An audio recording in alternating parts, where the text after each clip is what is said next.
En la historia de las grandes ligas existen hazañas que desafían toda lógica deportiva. Estamos acostumbrados a ver a los grandes peloteros construir carreras dominantes año tras año, manteniendo la excelencia como una norma. Pero en el béisbol existe un fenómeno fascinante y misterioso. Jugadores promedio o incluso de perfil bajo, que de la nada desatan una temporada digna del Salón de la Fama, para luego desaparecer por completo del mapa estelar.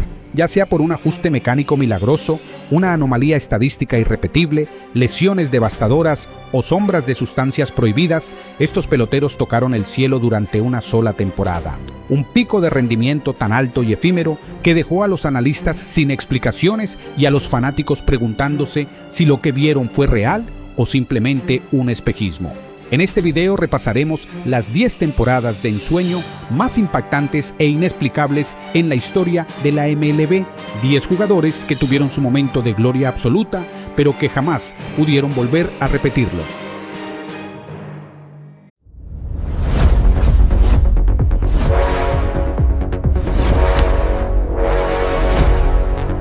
Iniciamos este conteo en el puesto 10 con Fernando Tatis Sr. Hoy en día el apellido Tatis evoca superestrellato gracias a su hijo, pero en 1999, con apenas 24 años de edad, su padre firmó una campaña sumamente atípica con los Cardenales de San Luis. En ese momento se esperaba que fuera el inicio de una gran carrera en ascenso, pues desató un año sorprendente.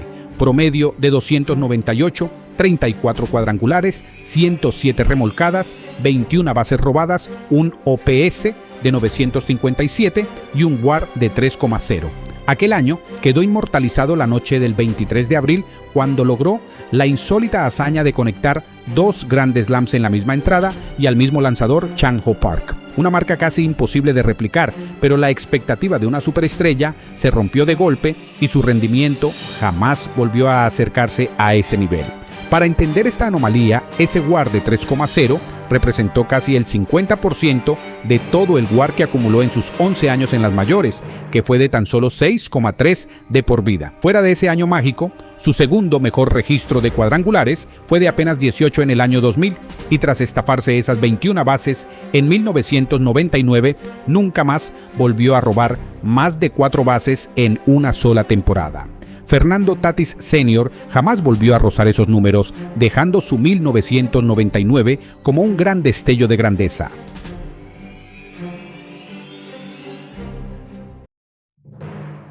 En el puesto 9 encontramos al utility venezolano Marwin González. Los Astros de Houston de 2017 tenían figuras estelares como José Altuve o Carlos Correa, pero el motor silencioso que impulsó a ese equipo al campeonato fue Marwin González. Con 28 años de edad, se esperaba que el venezolano fuera un jugador de rol confiable, pero esa temporada superó cualquier expectativa al protagonizar un año brillante. Bateó para 303, conectó 23 cuadrangulares y remolcó 90 carreras, registrando un OPS de 907 y un WAR de 4,1. Fue el comodín perfecto cubriendo prácticamente todas las posiciones del campo con un bate de nivel estelar. Sin embargo, ese toque mágico fue algo de un solo año. Antes de esa contienda, su máximo registro había sido de apenas 13 cuadrangulares en 2016. Después, nunca más pasó de los 16 cuadrangulares y su producción ofensiva se desplomó. Bateó 247 en 2018 y terminó sus últimas 2 temporadas en grandes ligas por debajo de 200. Para entender esta anomalía, sus 4,1 WAR de 2017 representaron casi el 30% de todo el WAR que acumuló en sus 11 campañas en las mayores, 14,1 de por vida. Un pico de rendimiento que le valió un anillo de Serie Mundial.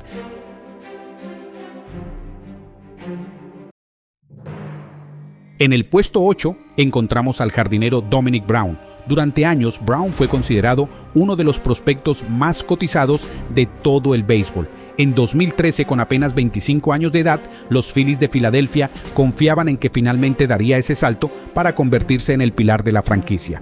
Y por un momento pareció que así sería. Esa temporada firmó un año destacado. Bateó para 272, conectó 27 cuadrangulares, remolcó 83 carreras y acumuló un WAR de 3,2. Su momento estelar ocurrió en un mes de mayo sensacional, donde disparó 12 cuadrangulares, se ganó el viaje al Juego de Estrellas y parecía un bateador indomable. Sin embargo, ese nivel se esfumó de inmediato. La liga ajustó contra su swing y su producción colapsó.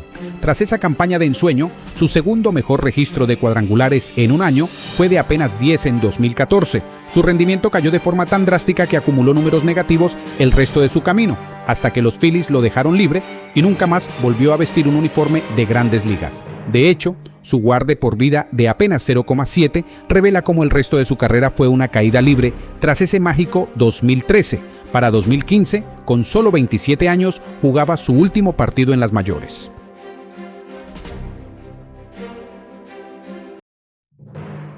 En el puesto 7 encontramos al antesalista de los Astros de Houston, Morgan Ensberg, una de las piezas ofensivas más importantes que llevó al equipo a jugar su primera Serie Mundial en 2005. Con 29 años, Ensberg venía de ser un jugador sólido, pero nadie esperaba la temporada que estaba a punto de protagonizar. Bateó para 283, conectó 36 cuadrangulares, remolcó 101 carreras, registró un OPS de 945 y acumuló 6,3 WAR. Fue All-Star, ganó el Silver Slugger y terminó cuarto en la votación por el MVP. Pero aquella temporada terminó siendo un pico imposible de repetir. Antes de 2005 su máximo había sido de 25 jonrones y después de esos 36 nunca volvió a superar los 23. Además, sus 6,3 WAR representaron casi la mitad de los 13,8 WAR que acumuló en toda su carrera. Y su caída fue bastante rápida. En 2008, con apenas 32 años, los Yankees lo dejaron libre después de batear solamente .203 con un jonrón en 28 partidos. En apenas 3 años pasó de terminar cuarto en la votación del MVP a quedar fuera de las Grandes Ligas, dejando su 2005 como un destello irrepetible.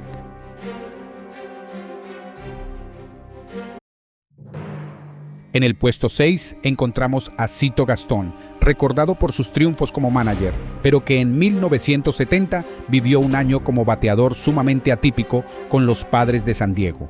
Con apenas 26 años de edad, Gaston desató una temporada estelar. Bateó para 318, conectó 29 cuadrangulares, remolcó 93 carreras, registró un brillante OPS de 907 y acumuló un WAR de 5,1.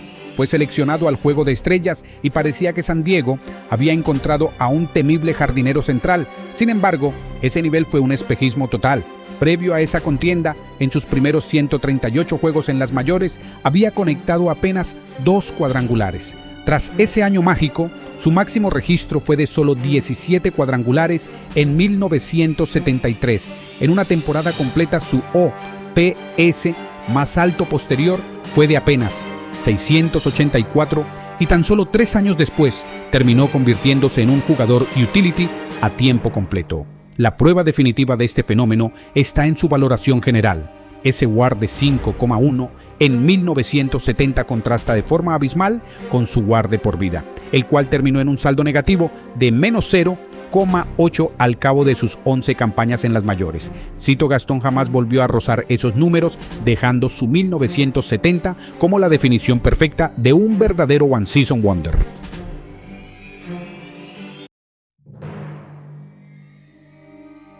En el puesto 5 encontramos al antesalista Chase Headley.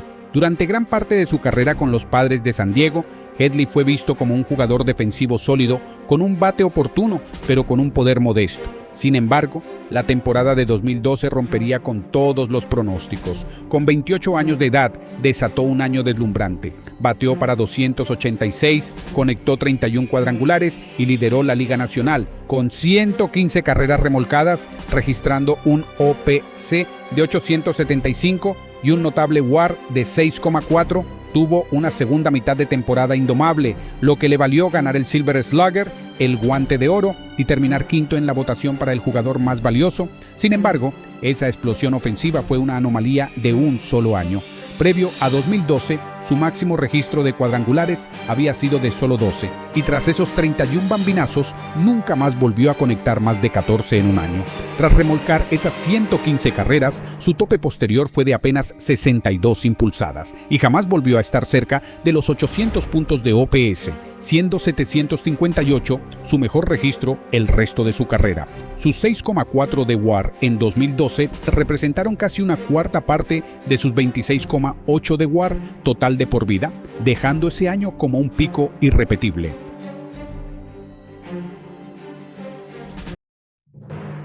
En el puesto 4 encontramos al lanzador Roberto Hernández, quien en ese momento competía bajo la identidad falsa de Fausto Carmona. En 2007, con los Indios de Cleveland, protagonizó una de las campañas más dominantes y sorpresivas para un abridor. En los registros figuraba con apenas 23 años, aunque su edad real era de 26. Tras un debut discreto un año antes, en rol de relevista y abridor ocasional, ese 2007 desató un repertorio indescifrable apoyado en un sinker pesado y devastador. Esa temporada firmó marcas de superestrella, tuvo récord de 19 victorias y 8 derrotas, dejó una efectividad de 3,05, recetó 137 ponches, registró un sólido whip de 1,21 en 215 entradas y acumuló un sensacional WAR de 6,2. Su actuación fue tan dominante que terminó cuarto en la votación por el premio Cy Young de la Liga Americana, formando un dueto temible junto a CC Sabathia. Sin embargo, ese dominio colapsó de inmediato.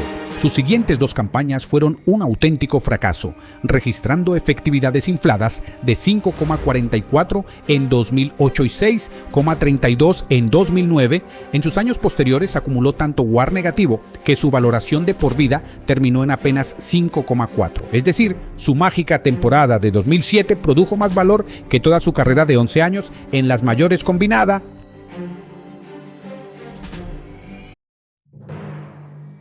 En el puesto 3 encontramos al lanzador mexicano Esteban Loaiza. A lo largo de sus primeras 8 temporadas en las mayores, Loaiza fue la definición exacta de un abridor de fondo de rotación, acumulando una efectividad de 4,87. Sin embargo, tras firmar un contrato modesto con los Medias Blancas de Chicago para la campaña de 2003, todo cambió de forma radical gracias al perfeccionamiento de su cutter. Con 31 años de edad, desató una de las temporadas más sorpresivas en la historia moderna para un abridor. Tuvo récord de 21 victorias y 9 derrotas, dejó una brillante efectividad de 2,90 y lideró la Liga Americana con 207 ponches en 226 entradas, registrando un WAR estelar de 7,2. Su dominio fue tan impactante que fue seleccionado como el abridor del Juego de Estrellas por la Liga Americana y terminó segundo en la votación para el Cy Young, superado únicamente por Roy Halladay. Sin embargo, esa versión de As duró un abrir y cerrar de ojos. Al año siguiente, su rendimiento se desplomó de inmediato, registrando una efectividad de 5,70 en 2004 tras ser cambiado a los Yankees de Nueva York. En el resto de su carrera solo volvió a tener un año por debajo de 4,00 de efectividad, mientras que en casi todas sus demás campañas terminó por encima de 5,00. Volvió a ser exactamente el mismo lanzador de siempre, demostrando que aquel sensacional 2003 no fue más que un espejismo irrepetible.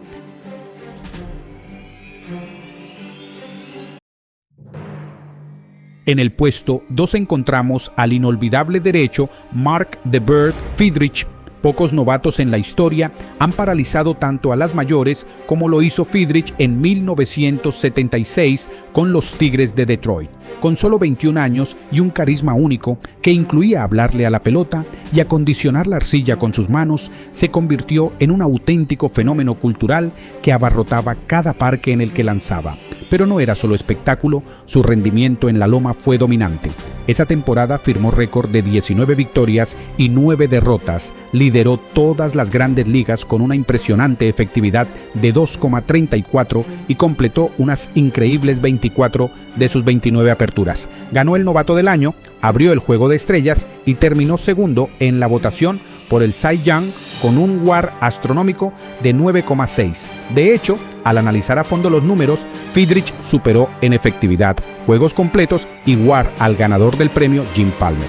Lamentablemente, el cuento de hadas terminó de golpe. Las lesiones en la rodilla y el manguito rotador destruyeron su carrera. En sus 4 temporadas restantes, apenas abrió 27 partidos en total antes de retirarse a los 25 años. Ese mágico 1976 fue uno de los picos más efímeros y deslumbrantes de la historia.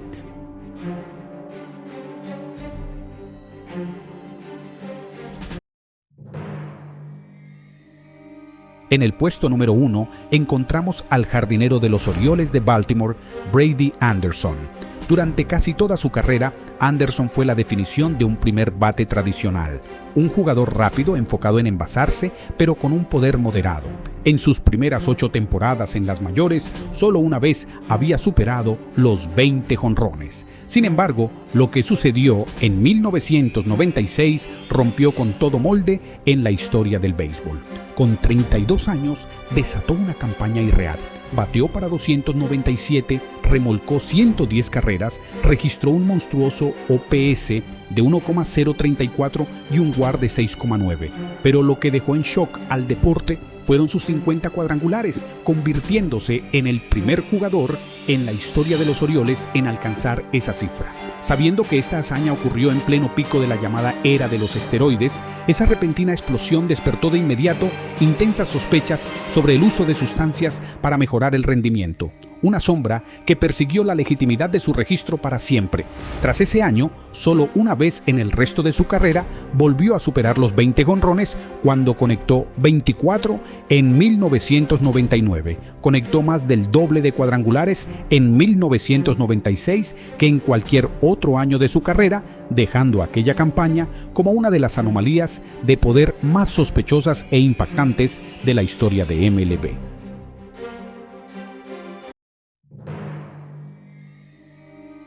Y así llegamos al final de nuestro conteo. 10 jugadores que, durante una sola temporada, parecieron convertirse en versiones completamente diferentes de sí mismos. Algunos fueron víctimas de lesiones, otros simplemente nunca pudieron repetir aquel nivel, y en algunos casos todavía existen interrogantes alrededor de lo que ocurrió. Pero todos tienen algo en común. Nos demostraron que en el béisbol, incluso lo que parece imposible puede suceder durante 162 juegos. Ahora quiero saber tu opinión. ¿Cuál de estas temporadas te parece la más increíble de todas? ¿Y qué jugador crees que debería haber aparecido en la lista?